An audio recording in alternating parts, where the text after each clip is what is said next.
Eh bien bonjour à toutes et à tous et bienvenue dans La Buvette, le podcast du sport et de la société. J'espère que nos auditeurs vont bien, que vous êtes en forme, que vous êtes tranquillement installés pour un nouvel épisode. Alors première chose à faire, toujours plus important, on salue nos invités. Sarah à ma gauche, Tristan à ma droite. Salut, comment ça va ? Ça va et toi ? Ça va super, merci, et toi ? Ça va. Eh ben c'est génial. On est de retour pour une nouvelle table ronde, comme vous avez vu, on n'est pas deux, on est trois de nouveau. Deuxième épisode de ce concept, j'espère que le premier vous a plu. Si vous ne l'avez pas vu, je vous invite à mettre pause sur celui-ci et aller l'écouter. C'est le thème traite des alternants dans le sport. Donc n'hésitez pas si vous êtes intéressé, des gens de votre famille aussi qui veulent bosser dans le sport, même si vous n'êtes pas trop intéressé par ça, pour découvrir un peu les profondeurs du métier, etc. Allez-y, foncez et vous revenez après sur cet épisode qui sera consacré à la gymnastique dans sa globalité, ses atouts, ses contraintes, un peu qu'est-ce qu'on peut faire dans la gym. C'est vrai que c'est un sport assez méconnu au final, même moi je connaissais pas trop, donc on va essayer de s'aventurer là-dedans. Donc j'espère que vous êtes de nouveau bien installés et on est parti pour cette table ronde. C'est parti ? Vous êtes prêts ? On est prêts. C'est parti.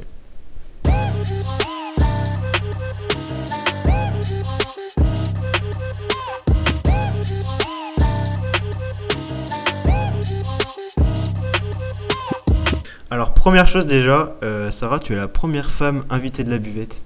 Quel honneur. On est vraiment super ravis. Il faut savoir que mesdames, on galère à vous avoir. On galère vraiment. Donc on est super ravis de t'avoir. Et j'espère que tu es contente d'être la première du coup. Bah oui, bien sûr. Je suis...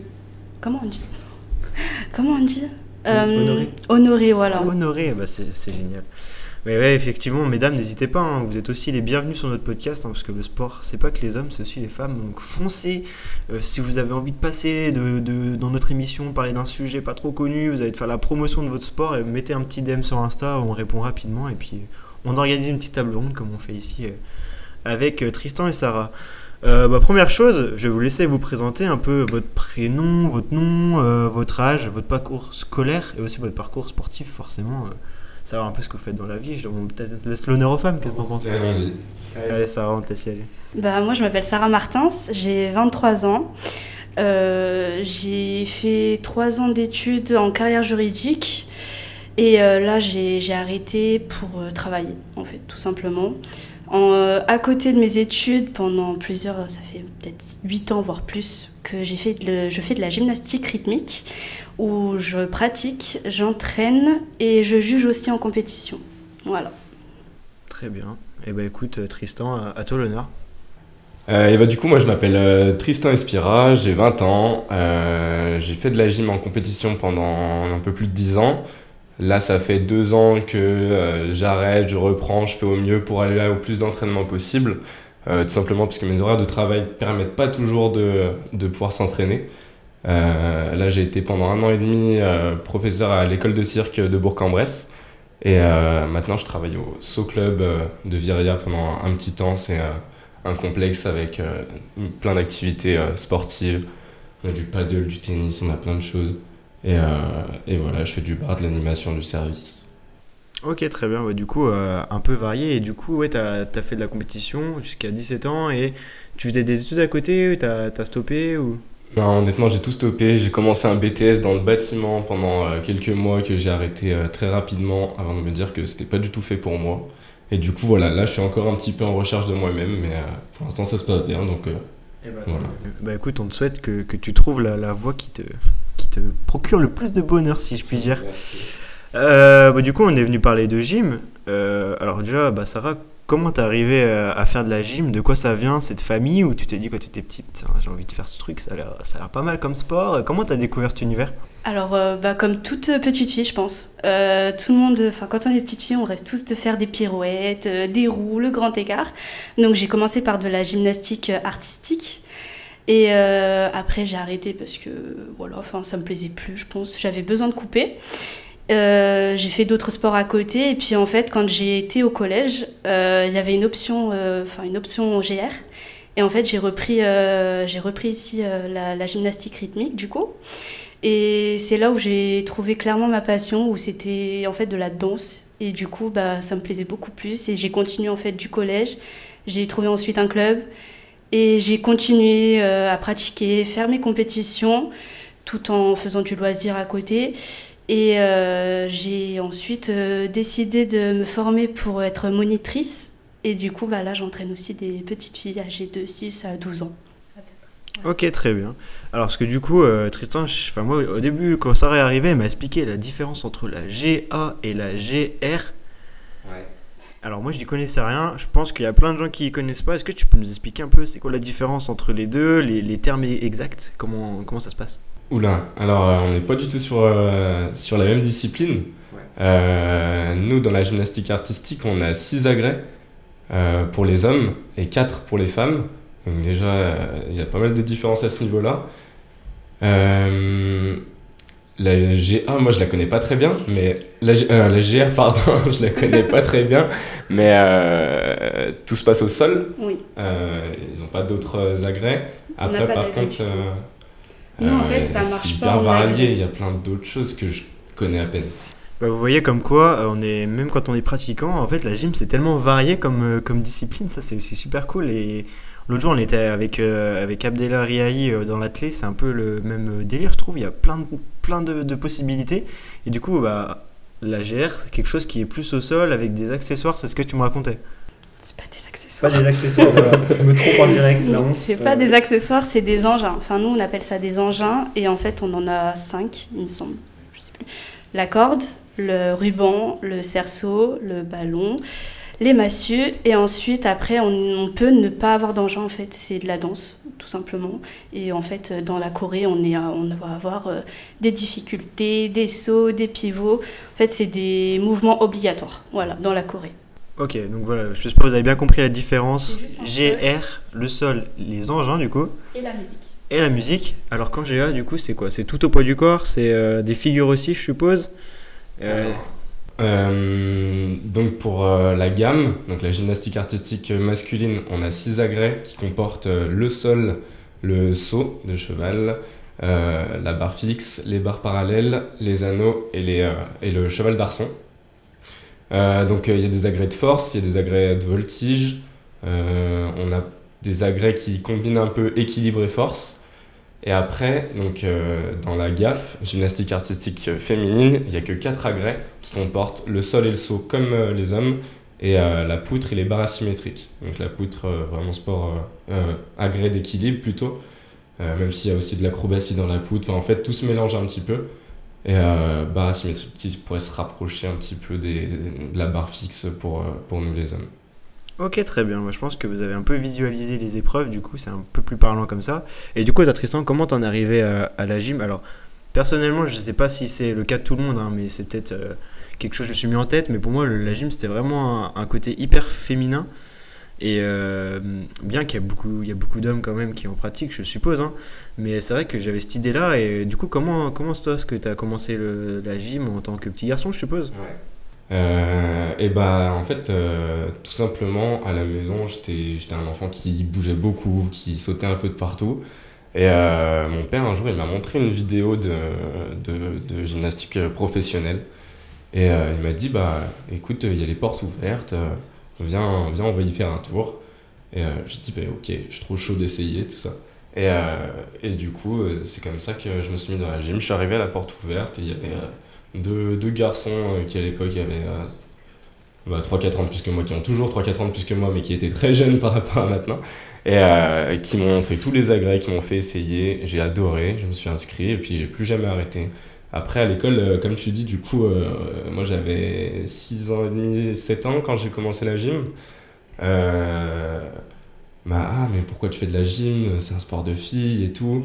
Et en fait, la première fois que j'ai fait un salto dans la cour, ils ont tous dit ah, mais c'est trop bien en fait la gym et tout. Et voilà.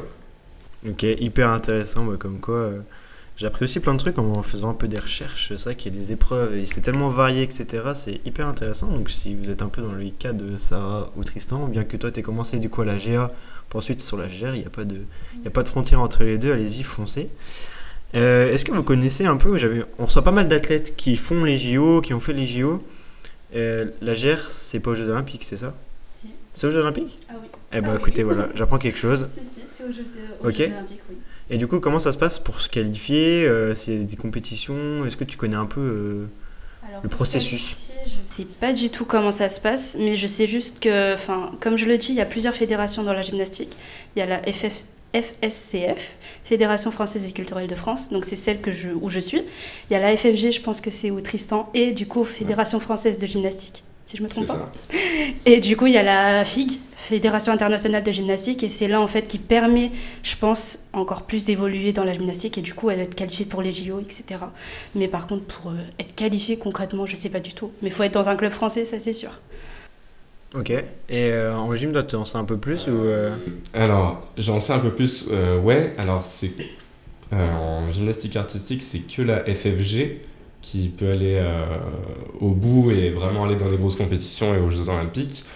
Après, du coup, moi, je sais aussi que, par exemple, à la France, il y a une très grosse compétition, mais je ne saurais plus dire lesquelles qui ont fait que là, les Français gymnastes ne sont pas qualifiés pour les Jeux Olympiques de Paris 2024. C'était en septembre. Je vous laisserai rechercher la compétition exacte parce que, honnêtement, je ne l'ai plus en tête. Et moi, c'est toutes ces petites choses-là où je suis un peu perdu parce qu'il y a tellement de compétitions pour ci, pour ça que j'ai du mal à suivre un petit peu comment accéder à telle compétition, comment accéder à tel niveau, etc. Moi, j'ai un peu fait les compétitions qu'on m'a dit de faire et en fait, je suis arrivé à un niveau assez sympa, mais sans vraiment me poser de questions sur où j'en étais, pourquoi je faisais cette compétition et pas une autre, pourquoi, voilà. Ouais, et est-ce que tu penses, toi, c'est vrai que par exemple, ça c'est un peu un frein au fait qu'il y ait peut-être un peu moins d'attirance des Français qui veulent pratiquer du sport française, du fait que, bah, en fait, des fois, il y a des gens recherchent justement la compétition et le fait de pas savoir comment ça se passe, que ça soit aussi pas trop médiatisé, faut le dire aussi. Mais comment tu vois la chose, toi? Est-ce que tu penses que c'est quelque chose qui peut restreindre les gens? La compétition, oui, ça c'est sûr. En étant jeune, on a peur en fait d'être jugé par les jurys, de passer devant les autres. On n'est pas très à l'aise, donc déjà là, ça freine beaucoup de personnes. Quand on passe en compétition, beaucoup de filles et de garçons en fait préfèrent faire en loisir et du coup juste apprendre sans pour autant être jugé après. Ensuite, au niveau des compétitions, c'est compliqué. Clairement, pour moi, c'est trop compliqué parce qu'en fait, il y a trop de démarches à faire. Il faut être qualifié, je pense, par des personnes qui jugent en fait ton niveau et qui te permettent ensuite d'évoluer. Moi, je sais que c'est comme ça que ça s'est passé pour une fille qui était dans un club à Châlons. En fait, c'est ce que je vous disais tout à l'heure. Elle a réussi à aller en équipe de France pour les JO. Et du coup, en fait, elle a dû passer plusieurs étapes, être qualifiée, on va dire, pour voir si elle avait le niveau, tout simplement. Parce que sinon, sans ça, tu restes où t'es, quoi. Voilà. Après, ça dépend de la personne, si elle est motivée ou pas, si elle veut continuer à évoluer, si elle souhaite, en fait, tout simplement aller au JO. Rien n'empêche quoi que ce soit, quoi.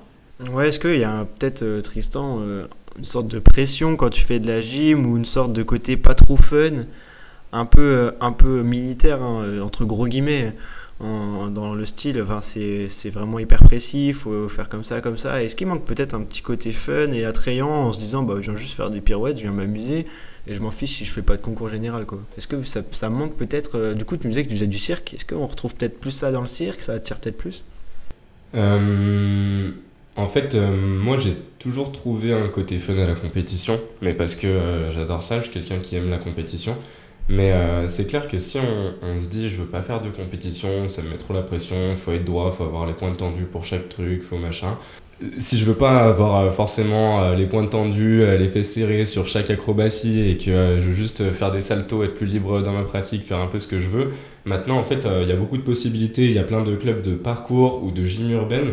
Nous-mêmes en fait à l'Intergymnique de Bourg-en-Bresse, là où je me suis toujours entraîné, on a de la gymnastique en compétition, on a du parcours, on a de la gym urbaine, on a de la gym adulte, on peut faire de la gym compète sans faire de compétition. On peut aussi vouloir apprendre la gym telle qu'elle est en se disant non, je ne ferai pas de compétition. Du coup, je pense que toutes ces possibilités-là devraient pas mettre de stress à se dire ah mince, la gym ça me fait un peu peur, de la compétition, etc. Et en effet, le cirque, c'est une autre... parce que là, je parlais de parcours, de gym urbaine, mais le cirque aussi, il y a de l'acrobatie dans le cirque et ça peut être une très bonne porte pour quelqu'un qui veut faire autre chose que de la gym telle qu'elle est. Ouais, est-ce que tu penses que, justement, toi, par exemple, le cirque, c'est peut-être plus proche de la GR que de la... Enfin, en gros, est-ce que ça se rapproche peut-être plus de ce que tu fais toi par rapport à la gymnastique artistique que fait... Non, pas du tout? Non, pas du tout. Non, parce que après le cirque, je sais pas du tout qu'est-ce que vous faites en fait. Le cirque, c'est vraiment un élément encore autre, parce que du coup, pour le coup, il n'y a pas de compétition, il y a pas de tout ça. Et le cirque, c'est... Comment dire? Le cirque, il y a beaucoup plus de création, de créativité. En fait, un numéro, ça peut être tout et n'importe quoi dans le cirque. Globalement, les bases du cirque, c'est l'acrobatie, les aériens avec le tissu et le trapèze. Et il y a des portées acrobatiques également, donc qu'on peut retrouver dans une autre option encore de la gymnastique, qui s'appelle la gymnastique acrobatique. Il y a du jonglage. Et en fait, les gens maintenant, pour faire un numéro, ça peut être un numéro que de jonglage, ça peut être un numéro de toutes ces choses combinées. En fait, le truc, c'est qu'on est libre dans le cirque, on fait ce qu'on veut. Si un numéro, ça peut être ça rien, un mec qui marche sur... Enfin, c'est du théâtre, en fait, le cirque, globalement. Et après, on peut rajouter aussi l'aspect plus impressionnant. Mais globalement, c'est du théâtre, le cirque, on fait ce qu'on veut dans le cirque. Est-ce que, Du coup, la GRS, ça n'a rien à voir. Ouais, non, parce que, en soi, oui, on danse, on fait un peu ce qu'on veut, mais en fait, on a des choses imposées. Par exemple, moi, dans la catégorie où je suis, j'ai 6 difficultés à mettre obligatoirement. Donc après, oui, c'est toute une création qu'on doit faire, mais j'ai des mouvements à faire obligatoirement, j'ai des sauts, des risques à faire, des pivots, enfin bref, toute ma choré en fait se base autour des mouvements obligatoires que je dois faire. Donc en soi, oui, c'est de la liberté parce qu'on danse, on fait ce qu'on veut, mais à côté de ça, on est obligé de mettre certaines choses qu'en soi on n'a pas forcément envie des fois, forcément, puisqu'on n'aime pas. Mais voilà quoi, je suis pas libre de faire ce que je veux. Et puis comme tout se base au sol, moi j'ai juste, par exemple, je peux pas jongler, je peux pas faire des voltiges ni des saltos. Par exemple, ça c'est des pré-acrobaties. Ça se dit comme ça? Pas du tout. Je sais pas. Les saltos, ça se dit comment en gym? Enfin, c'est de l'acrobatie, quoi. Oui, c'est de l'acrobatie. Ouais. Moi, j'ai pas le droit d'en faire, par exemple. Tout ce qui est équilibre, je peux pas en faire dans mes chorés. Voilà. Des trucs de base de GA, je peux pas. C'est interdit. Voilà. Okay. Parce qu'on a un code à suivre, en fait, comme je pense en GA. Ils ont un code et puis des mouvements obligatoires. Parce que du coup, quand je regarde la gym, tu vois, je me dis, toi, tu fais des saltos, t'es trop chaud, tu tiens sur des anneaux, t'es trop fort et tout. Mais du coup, qu'est-ce qui te différencie les gymnastes, on va dire, lambda, sans être méchant, tu vois, comme toi, qui s'entraînent un peu de temps en temps, et les gymnastes vraiment performants à haut niveau, c'est quoi la vraie différence marquante ou les choses qui font qu'ils sont meilleurs? Il n'y a pas de différence marquante, si ce n'est le rythme d'entraînement, qui n'est pas du tout le même. Moi, j'ai la chance, en fait, d'avoir un coach qui s'appelle Valentin Mérieux, je passe le bonjour. Qui a le bras un peu long dans la gymnastique et qui connaît beaucoup de monde, et grâce à lui j'ai fait beaucoup de choses que j'aurais pas pu faire sans. Et donc je suis allé de nombreuses fois au pôle France de gymnastique de Lyon, donc c'est un pôle entièrement masculin, et là où il y a en fait les meilleurs jeunes gymnastes français qui s'y entraînent, et c'est 30 heures d'entraînement par semaine, et c'est en vigime, on a les emplois du temps calés avec le lycée exprès parce que nous on est dans un optique de faire de la gym professionnelle. Et donc ça c'est la vraie grosse différence. Et après c'est la difficulté des éléments. En fait sur chaque agrès, quand on veut faire un mouvement, on a la note de départ. La note de départ, elle est calculée en fonction de ce qu'on va faire. Par exemple, si au sol moi je sais faire une rondade flip salto, j'en sais rien, un saut de l'ange et puis un salto avant, et que je fais un ATR, donc un équilibre sur les mains, voilà, globalement, un mouvement assez simple, et ben je vais partir avec une note de départ assez faible. Si je le réalise très bien ce mouvement, je vais avoir le plus haut je vais avoir ma note de départ complète, on va dire. Si par contre à un moment j'ai bougé mes pieds à la réception, ou j'ai pas été, j'ai fait mon mouvement mais pas correctement, mes pointes n'étaient pas tendues à tel endroit, etc. On perd des dixièmes en fait, si vous voulez, dans chaque mouvement. Et du coup, après notre note, voilà, si j'étais à 13 et que j'ai perdu, j'en sais rien, 2 points sur tout le long, je suis à 11. Et le truc, c'est que les pros, ils vont partir avec une note de départ beaucoup, beaucoup plus haute. C'est que juste, ils savent faire plus de choses avec l'entraînement. C'est qu'au lieu de faire une rondade flip salto, et bah, maintenant, il peut y avoir même des rondades flip triple salto arrière. Et juste, du coup, la note de départ, au lieu d'être à 13, elle est à 15, 16, enfin, j'en sais rien. Je dis des grosses bêtises parce que pour le coup, moi, j'ai jamais jugé, j'ai pas cette expérience-là de noter et des notes de départ. Je sais pas forcément à combien elles sont. Mais en tout cas, c'est juste l'entraînement et les figures qui sont plus grosses, plus difficiles, plus hautes. C'est de la difficulté. Ok, très bien. Parce que du coup, les notes, quand tu dis 11, 13, 15, c'est sur 20 Non, c'est la note de départ, elle se base, chaque élément vaut tant de points. Et ensuite, il y a toute une addition à faire et ta note de départ, ça peut... moi, j'ai beaucoup entendu entre 13 et 16 de notes de départ. Ça se trouve, je dis une grosse bêtise parce que 16, c'est pas possible, tu vois, je sais plus. Mais non, un mouvement, il est pas forcément sur la même note et pour tout le monde. Ok. C'est en fonction de ce qu'on fait à l'intérieur. Et ensuite, on déduit de cette note de départ toutes les fautes qu'on aurait pu faire pendant le mouvement. Sur chaque agrès, c'est pareil. Hyper intéressant. Et du coup, ça se passe comme ça aussi, toi? Alors, je suppose que non, parce que ça serait trop drôle sinon. Du coup, spécificité, la GR, comment ça se passe? En plus, toi, t'es juge, c'est ça? T'as cette expérience, du coup, de savoir noter, de la notation. Explique-nous comment ça se passe. Bah, ça se passe, c'est que déjà, en GR, il y a trois... C'est séparé en trois parties pour juger. Il y a les difficultés, donc tout ce qui est saut, pivot, équilibre. Et les risques, etc. Les mouvements qu'on fait dedans, les pas de danse obligatoires. Ensuite, il y a tout ce qui est artistique. Le côté artistique, c'est ce qui va permettre de juger en fait la fille qui danse en fait sur la musique, tout simplement si c'est gracieux, si elle suit l'engin, si elle fait pas de faute, les demi-pointes, les bras tendus, pieds serrés, enfin voilà, tout ce qui est artistique, tout simplement. Faut que la musique en fait, faut que la choré aille sur la musique, voilà. Et ensuite, on a tout ce qui est exécution, c'est en fait, c'est là où en fait on perd les points, tout simplement. On part sur une note de base, donc c'est à peu près ce que Tristan disait pour la GA. On part sur une note de base et tout ce qu'on voit, par exemple les bras pliés, bras pliés, jambes pliées, pieds serrés, pieds pas serrés du coup, sur pied plat, tu perds des points sur ça. Ensuite, on a les sorties d'engin et les chronomètres, où là aussi tu peux perdre des points, c'est les juges troncs communs qui font ça. Mais non, nous en fait, le but c'est de gagner des points sauf en exécution. En exécution, là on va retirer les points. Et en artistique, en fait, on va noter, on va permettre de noter justement les points. Par exemple, en D, une diff va valoir 0,80, une autre va valoir 0,40, et ensuite on fera l'addition, et puis ça va mettre en fait une note globale. Et même chose pour l'artistique. L'artistique, j'ai pas eu mon diplôme sur ça, donc je pourrais pas savoir comment ça se passe. Mais ouais, la D surtout, c'est là où j'ai le plus appris du coup. Ouais, ça se passe comme ça en fait. C'est la difficulté vaut tel point, donc tu auras tel point, et ensuite au final, on cumule le nombre de points et ça te fait la note globale quoi. Et du coup, un peu même question que Tristan. Comment tu différencies une fille plutôt bonne, moyenne, voilà, d'une fille à un gros niveau? Bah, comment je la différencie, c'est tout simplement en les regardant. C'est simple, il suffit de la voir sur le praticable, voir les diffs qu'elle fait.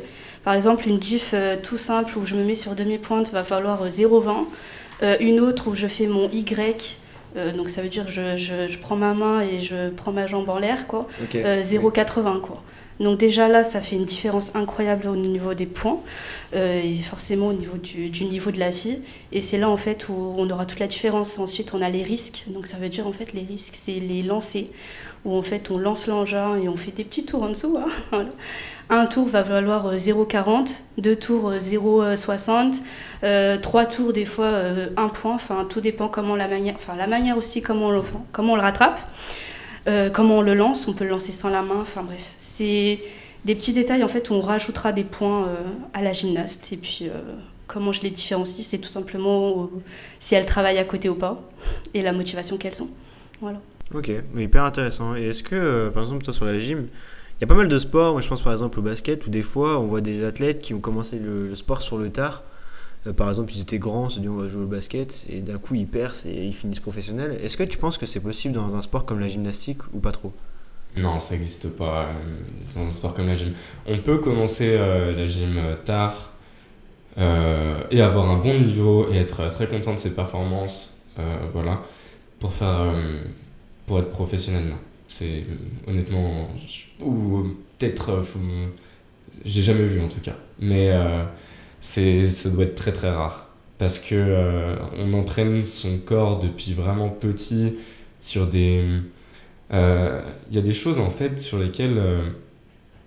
moi des fois on me demande mais comment tu te fais pour te retrouver en l'air?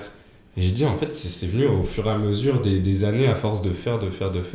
Et ben mon cerveau il comprend là où j'en suis dans ma triple vrille par exemple, il sait à quel moment je dois m'arrêter de tourner, etc. Et, et ça, on me pose souvent la question, je dis, je sais pas, c'est au fil du temps. Et je pense que c'est des choses, du coup, si on commence tard, qu'on peut pas. Peut-être que ça existe, hein, encore une fois, mais je pense que c'est très compliqué. Hyper intéressant, un peu même question sur la GR, c'est peut-être plus accessible si, je sais pas, on fait de la danse avant ou quoi, ou pas du tout, je me trompe totalement? Non, c'est très compliqué aussi. Je pense qu'il faut commencer dès le plus jeune âge, tout simplement. La gymnastique, pour moi, c'est ça. C'est dès son plus jeune âge. Et si tu as la motivation, tu continues jusqu'à la fin. Sinon, c'est vraiment que pour le loisir. Puisqu'en fait, il y a déjà toute la souplesse à travailler. Voilà. Alors, il y a des filles, des fois, enfin, je sais que là, j'ai des filles, elles sont super souples. Mais après, il y a tout ce qui est le maniement des engins. Et ça, c'est pas du tout simple. Enfin, même moi, à l'heure actuelle, il y a certaines choses où je n'y arrive pas. Donc, non, faut commencer dès son plus jeune âge et puis ensuite évoluer. Mais si là, j'ai quelqu'un de 14 ans qui veut... Enfin, non, peut-être pas 14 ans. Ouais, si, 14 ans. 14 ans qui vient et qui me dit, oui, je veux évoluer, faire les JO. Alors, faudra travailler. Hein. Faut vraiment travailler et je suis pas sûre d'y arriver, quoi. Enfin, c'est pas possible, quoi, tout simplement. Enfin, faut commencer jeune, sinon c'est pour le loisir, s'amuser, faire 2-3 compétitions et puis voilà quoi, être tranquille. Ça marche. Du coup, je suppose que tu as par exemple une petite, comment dire, une petite épreuve, je sais pas comment on appelle ça, mais c'est quoi le nom exact? Un agrès. Un agrès, voilà. Ouais. On saura, on se couchera moins bête ce soir. En gym, il n'y a pas d'épreuve, il n'y a pas de discipline, c'est un agrès. Est-ce que du coup tu as un agrès préféré, quelque chose que tu affectionnes particulièrement? Ouais, j'ai un agrès préféré, j'en ai même deux, on va dire, où je suis plus spécialiste. Mes deux agrès du coup favoris, ce serait le sol, parce que j'aime beaucoup l'acrobatie et le saut. Donc globalement, deux agrès d'acrobatie. Donc le sol, globalement, c'est des diagonales d'acrobatie. On va enchaîner des acrobaties. Il y a un petit peu d'éléments au sol, avec des ATR en force, des trucs comme ça. Mais très peu dans le mouvement. C'est 1 minute 10 d'acrobatie quasiment. Ok. On fait des diagonales. Hop. Très bien. Et du coup, t'as fait un peu de GA aussi, toi, Sarah Oui, c'est ça. Oui. Et est-ce que du coup, t'as un agrès favori? Enfin, est-ce que moi, je pense que l'agrès, bah ouais, c'était le sol. Parce qu'en fait, c'est là où on pouvait faire le plus de choses. Et ensuite, j'aimais bien la poutre. Quand j'en ai fait et tout, j'aimais trop la poutre. Parce que, enfin, je sais pas, l'équilibre, etc. C'était, je sais pas. Du coup, la poutre, spécificité féminine, c'est ça? Oui. Ouais. Exactement. Ok, ça va. Je commence à aligner les choses. Et le sol féminin et le sol masculin, c'est pas du tout pareil aussi. Tu vois, par exemple, on a le même agrès, mais les mouvements se ressemblent pas du tout. Parce que dans la gymnastique artistique féminine, on a pas mal de chorégraphie qui entre en jeu. Et c'est sur une musique, un peu comme ça pourrait se passer dans la GR. Mais je vais y arriver. C'est sur une musique, il y a un peu de choré. Après, il y a beaucoup d'acrobatie également. Mais genre un homme, c'est des acrobaties. Et globalement, c'est ça. Il y a un peu plus de choré, c'est un peu plus... C'est différent. Pour les filles. Si. Pour les hommes, oui. Non. On passe sur la radio en compète. Non, il n'y a pas de musique. On s'entraîne pas sur une musique. Après, toujours une musique de fond. Mais... Oui, d'accord. Oui. Ah ouais, comme quoi on ressent de la même agrès. Le même agrès, ouais. Le même agrès, j'y arrivé. Le même agrès, il y a des différences entre les hommes et les femmes. C'est vrai que c'est complexe. C'est le seul sport en plus qui fait ça globalement.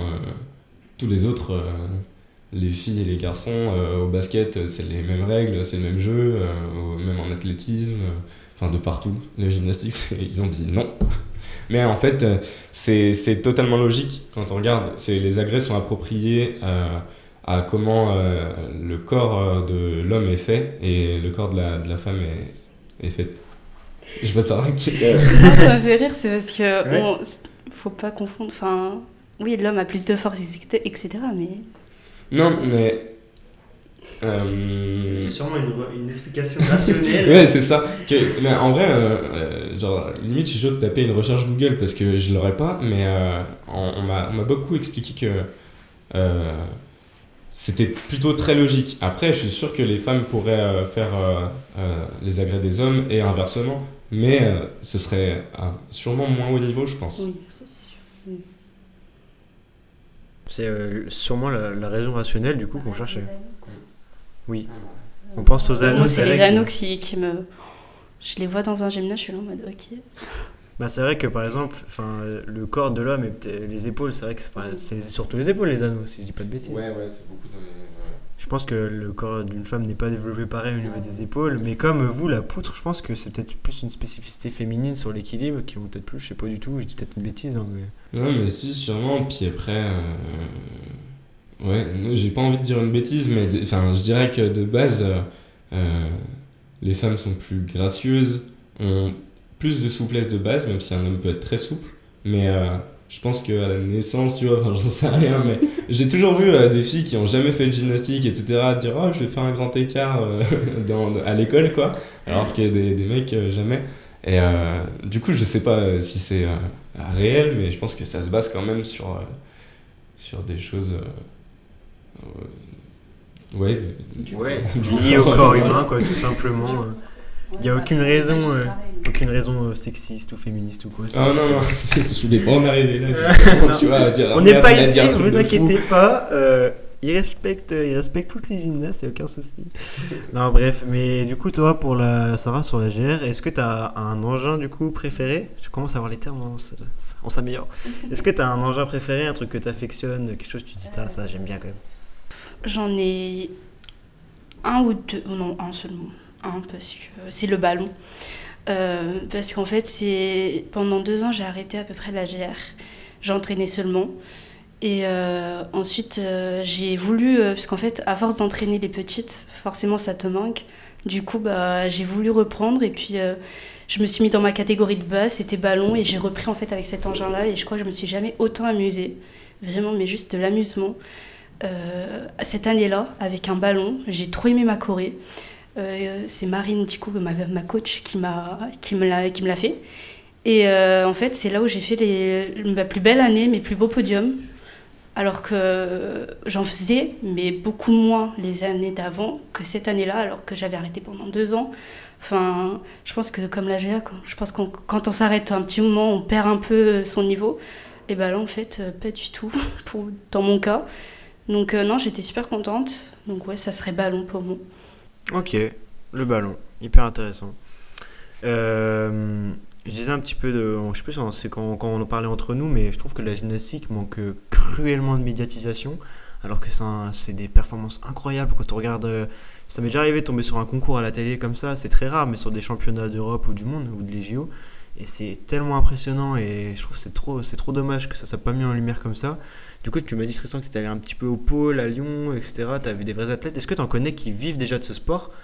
Et pour toi, qu'est-ce qui manque à la gymnastique? Je parle en globalité, hein, que ce soit la GR ou la GA. Qu'est-ce qui manque à ce sport pour que ça soit plus mis en avant? Est-ce que je sais pas s'il y a un truc, une explication peut-être que tu vois toi ou pas du tout?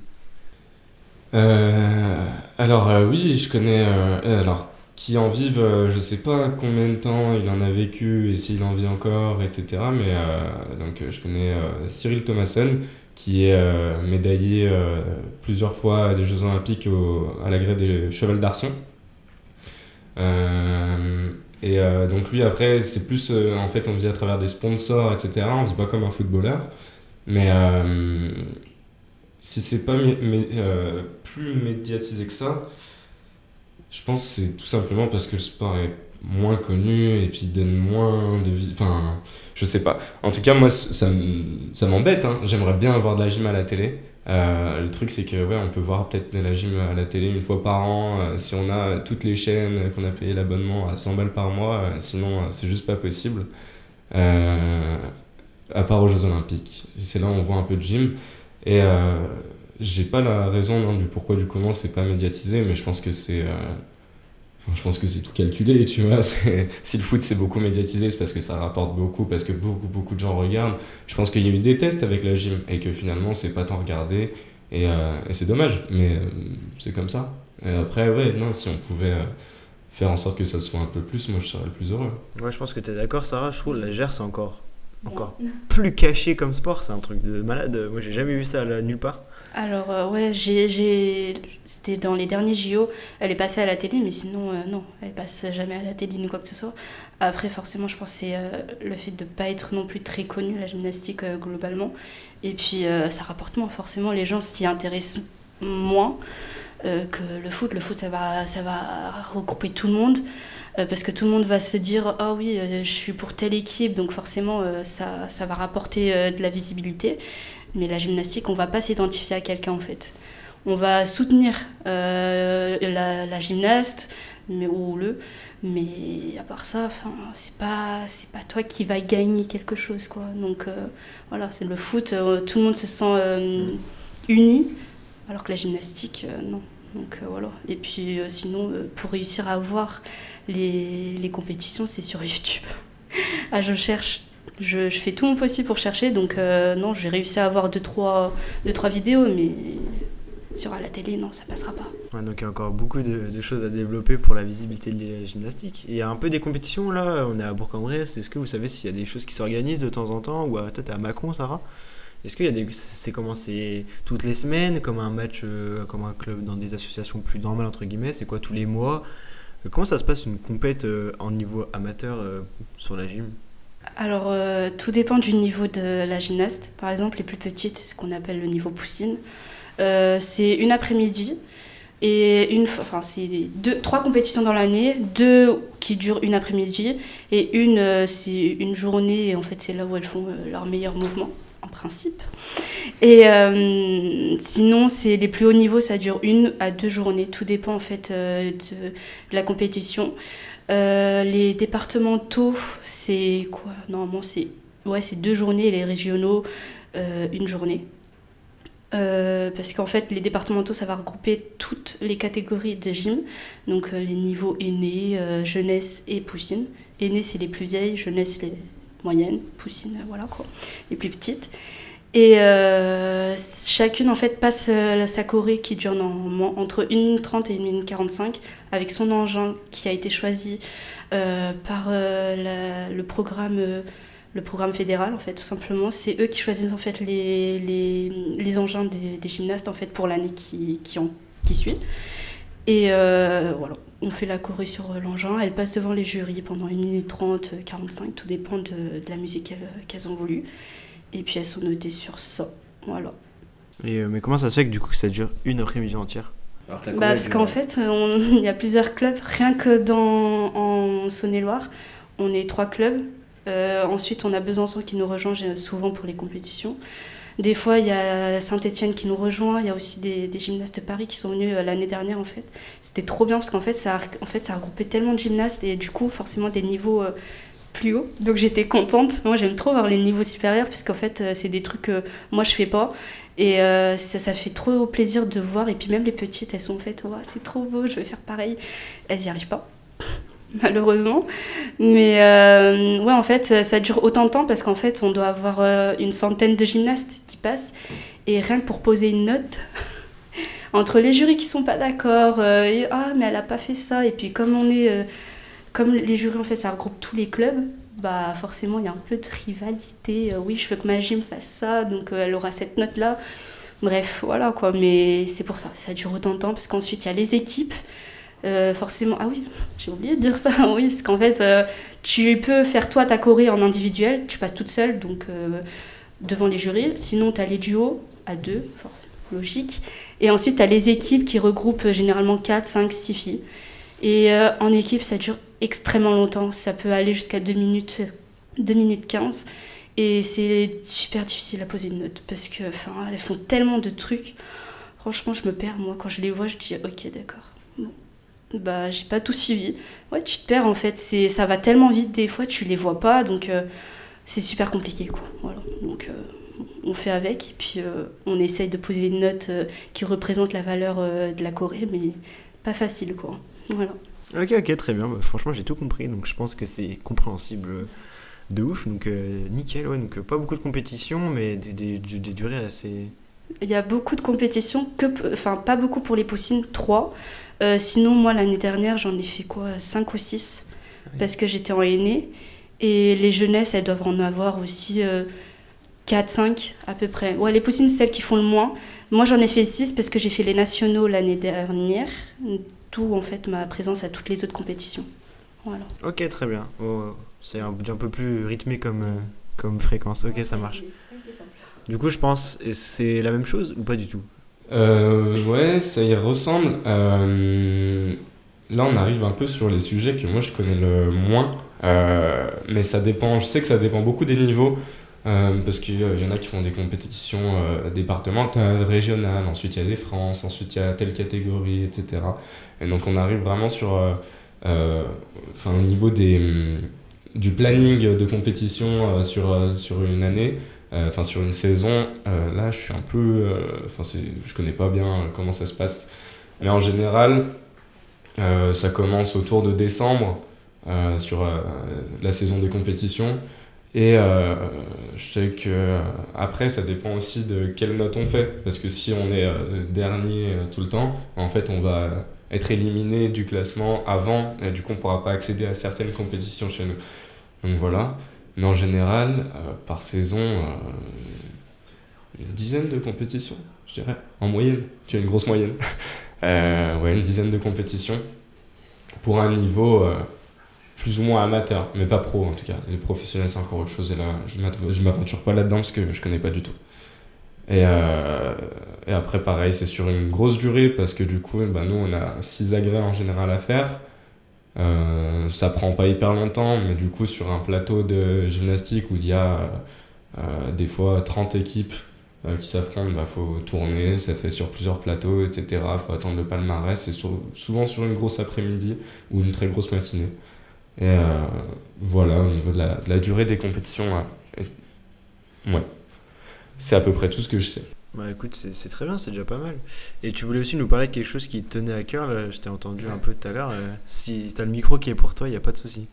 Là, je voulais juste préciser un peu 2-3 trucs. C'est qu'au niveau des compétitions, du coup, chez les hommes, donc, il y a 6 agrès au total, mais en fait, ça se passe pas toujours.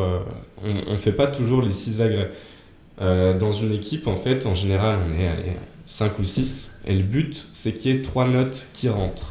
Donc les 3 meilleures notes.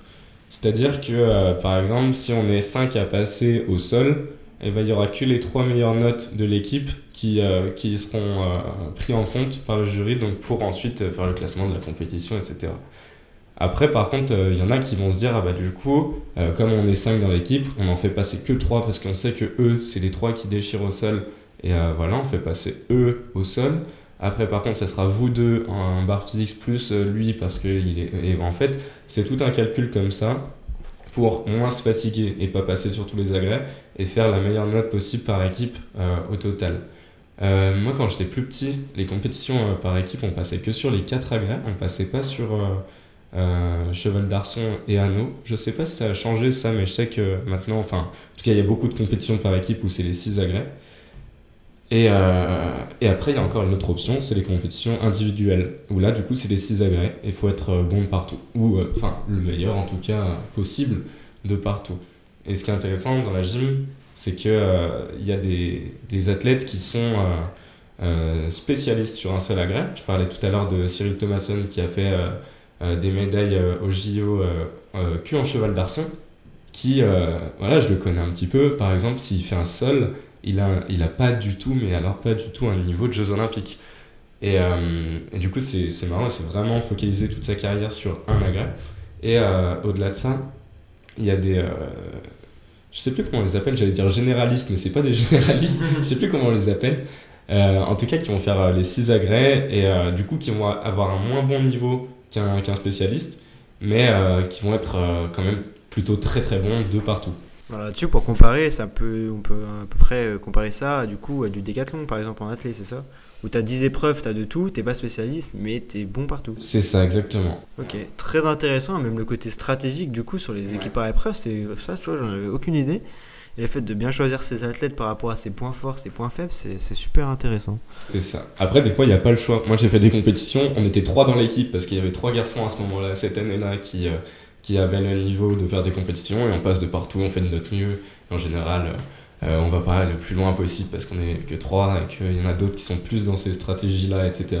Mais en général, voilà, c'est comme ça que ça peut se passer. C'est pas forcément obligé, mais en tout cas, ça arrive qu'il y ait des stratégies de ce type. Il était en plein cœur des galères des gymnastes pendant les compétitions. Ça arrive souvent ça ou c'est... C'est rare ou c'est pas du tout? Ça dépend des clubs. Nous, là maintenant, on a beaucoup de garçons en compétition. Avant, à l'époque où moi j'ai commencé la gym, c'était très chaud de faire de la compétition avec des gens de mon âge en garçon parce que la gym c'est un sport pas hyper populaire et malgré que ce soit un très bon club à Bourg, il n'y avait pas beaucoup de garçons en fait de mon âge pour faire une équipe et donc ouais, c'est arrivé qu'on ait des petites galères et qu'on n'ait pas beaucoup de monde et du coup c'est plus dur mais on fait comme ça et on s'amuse, c'est le principal. Effectivement, c'est toujours le principal. De toute façon, dans le sport, on le répète souvent, hein, participer c'est bien, gagner c'est mieux, mais tant qu'on s'amuse, c'est déjà pas mal, on est d'accord? Bon, je pense qu'on est d'accord. Écoutez, ce que je vous propose pour finir, c'est qu'on fasse un petit quiz tous les trois. On joue aussi avec les auditeurs qui nous regardent, qui nous écoutent, bien sûr. Bon, désolé Sarah, j'ai un peu axé le quiz sur de la gym, du coup, pas de la GR, de la GA. Mais je pense que tu as peut-être quelques petites réponses. Alors, le quiz n'est pas compliqué du tout, à part peut-être la dernière question. Donc, vous êtes prêts pour le quiz? C'est parti? Oui. C'est parti. Alors, première question, ça je pense que vous l'avez tous les deux assez facilement. Quelle gymnaste américaine est réputée comme étant la meilleure gymnaste du monde actuellement? C'est Simone Biles. Tu valides, Sarah? Moi, je pense que là, ils l'avaient tous les deux. Je pense que vous l'avez peut-être, même vous les auditeurs. Je vous invite à regarder ces concours, mais moi je connais rien à la gym, mais c'est trop impressionnant, c'est trop fort. Elle est vraiment... Elle est incroyable. Elle est incroyable, voilà. Là, il y a 2 semaines, je dirais, elle a rentré une figure en compétition au saut. Du coup, c'était la première femme à avoir fait ce saut. Donc en fait, le saut, je sais pas si vous voyez à peu près, il y a une grande course d'élan, un petit tremplin, ensuite une table de saut, donc un peu plus haute. Et donc ce qu'elle a fait, c'était Yurchenko double carpé. Et donc Yurchenko, c'est faire une rondade, arriver ses pieds sur le tremplin, un flip, donc on vient poser les mains après en arrière sur la table de saut, mais après il faut aller regarder parce que c'est compliqué à décrire comme ça.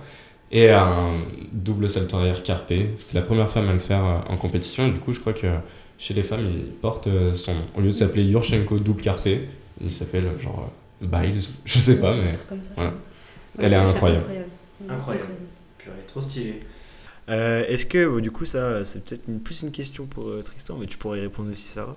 Est-ce que vous pouvez me citer les 6 épreuves du concours général pour les hommes et les 4 pour les femmes? On va peut-être faire les femmes pour Sarah, si tu sais, et après on fait les hommes avec Tristan. Barre asymétrique, le sol, le saut et la poutre. Mais je pense que Sarah elle peut répondre pour les hommes aussi. Hein. Ouais. Parce que moi je l'ai dit tout à l'heure du coup. Allez, Ouais, Sarah. si j'ai retenu, il y a le sol, le saut, il y a les anneaux, la barre unie fixe. Il n'y a pas aussi les doubles, enfin, Les barres parallèles. barres parallèles. Ah oui, les barres parallèles, voilà, ok. Et l'autre là, c'est le... Tu sais je sais pas comment... Voilà, le cheval. d'arçon. Bah, bonne réponse, hein. Très bien. 2 points pour tous les deux. Une petite troisième question. Quelle était la place de la française Mélanie de Jesus dos Santos? Je sais pas si je prononce bien. Ouais, moi je dis tout le temps de Jésus dos Santos, mais je pareil, je sais jamais comment. Petit accent Jesus, tu vois. Au concours général féminin des derniers championnats du monde, c'était il n'y a pas très très longtemps, je crois. Au concours individuel, je parle, parce que au concours, je crois, on a fait une belle performance, les Françaises, au concours par équipe, 3e. Mais au concours individuel, est-ce que vous avez une petite idée? Ouais, estimation. On commence par Tristan. Je crois qu'elle a fait une très belle perf, mais j'ai pas suivi. Je pense que c'est un 2e. 2e. J'aurais dit 2e aussi, je sais pas pourquoi. 2e.